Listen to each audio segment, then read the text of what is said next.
बोले जब विश्वामित्र जी नहीं माने, ले जाएंगे राम जी को, और रघुकुल की रीत है कि यहां पर संत जनों की मांगी हुई वस्तु को कभी मना नहीं किया जाता।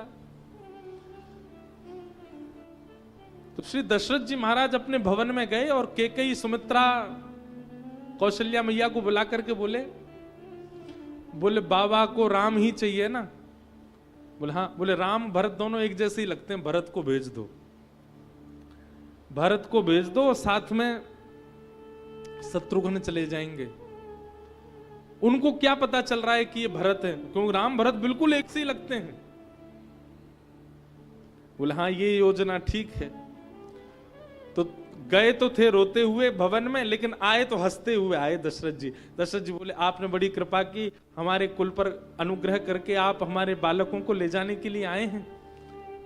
तुरंत भरत जी का हाथ पकड़ा, और हाथ पकड़ करके साथ में भरत जी का हाथ पकड़े, शत्रुघ्न जी लीजिए, ये दोनों तने राघव और उनके अनुज हैं, आप ले जाओ। और वास्तव में शत्रुघ्न जी को पता ही नहीं, विश्वामित्र जी को पता ही नहीं चला कि ये राम जी नहीं है, ये भरत जी हैं। लेकिन विश्वामित्र तो विश्वामित्र हैं। जैसे ही भरत जी का हाथ स्पर्श करके ले जाने लगे, तो भरत जी के हाथ को स्पर्श करके विश्वामित्र जी बोले जिनके रूप को देख करके मैं देह का सुध बुध भूल गया, उनका हाथ स्पर्श करके मुझे कुछ हो क्यों नहीं रहा है? कहीं ऐसा तो नहीं है कि कहीं अदला बदली हो? वैसे ही वो राम और भरत एक जैसे ही लग रहे थे। तो विश्वामित्र जी ने परीक्षा ली कि ये भरत है कि राम है। विश्वामित्र जी बाहर आए और अयोध्या नगरी से नेक दूर गए, और थोड़ी दूर जाकर के बोले सुनो बालक राघव। भरत जी बोले जो आज्ञा गुरुदेव। हमारे आश्रम जाने के दो मार्ग हैं। एक मार्ग तो सीधा सीधा है, इससे हम जाएंगे तो शाम तक हम आश्रम पहुंच जाएंगे।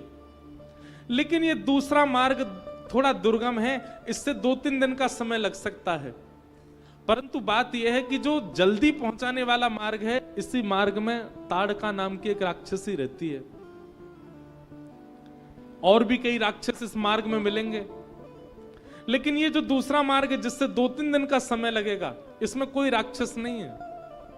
आप बताओ हमें किस मार्ग से जाना चाहिए? सीधे जाएं या घूम करके 2-3 दिन विलंब से जाएं? भरत जी महाराज बेचारे वो तो साधु हैं, बेचारे वो तो गोपी हैं, उनको रामचरित्र की गोपी कहा गया श्री भरत जी को, जैसे हमारी ब्रज की गोपी। तो भरत जी महाराज बोले गुरुवर ये ताड़का आदि का वध हमको क्यों करना? वो भी बेचारे जीव हैं, उनको जीवित रहने दीजिए।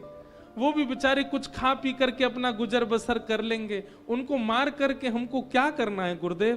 3 दिन विलंब से चले जाएंगे, बल्कि 3 दिन और स्मरण होगा, और सत्संग होगा, और भजन कीर्तन और नाम जप हो जाएगा।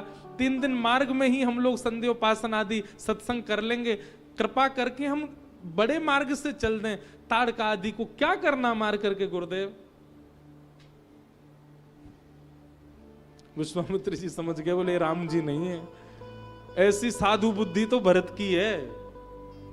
और तुरंत विश्वामित्र जी बोले बालक भरत। तुरंत भरत जी जी गुरुदेव। विश्वामित्र जी समझ गए, बोले राम जी ने हाथ पकड़ के लौटा के ले आए। यहां पर गोद में बैठा करके राम लक्ष्मण को श्री दशरथ जी महाराज बड़ी आनंद में बैठे, सामने से देखा तो विश्वामित्र जी हाथ पकड़ के लेके आ रहे हैं। दशरथ जी बोले क्या हुआ? बोले हमको आप क्या समझते हैं? ये राम जी का नाम कह के भरत जी पकड़ा दिए हमें। बोले आपको पता कैसे चला? बोले रुको आपको भी दिखाते हैं। अब राम जी को लेकर के गए और राम जी से जाकर के कहा राघव ये सीधा मार्ग है गुरु स्थान पहुंचने का, गुरु स्थान पहुंचने का ये सीधा मार्ग है, यहां से शाम तक पहुंच जाएंगे। और ये मार्ग जो है ये 3 दिन का समय लगा है, पर इस मार्ग में ताड़का नाम की राक्षसी है। बताओ राम कौन से मार्ग से जाना चाहिए? राम जी ने तो तुरंत अपने धनुष्मान पे हाथ रखा, बोले गुरुदेव सीधे ही चलो, ताड़का आवे चाहे कोई आवे, आपको कैसे डरना? हम आपके यज्ञ की रक्षा के लिए जा रहे हैं कि भजन करने जा रहे हैं? ताड़का आवे असुर आवे, जो आवेंगे सबका वध करेंगे, अपने गुरुदेव के ऊपर आंच भी नहीं आने देंगे, सीधे चलते हैं। विश्वामित्र जी बोले ये राम है, ये दूसरे भरत है, ये कह रहे ताड़का को जीवित ही रहने दो, क्या करना उसको मार के। इस प्रकार की एक लीला सुनाई।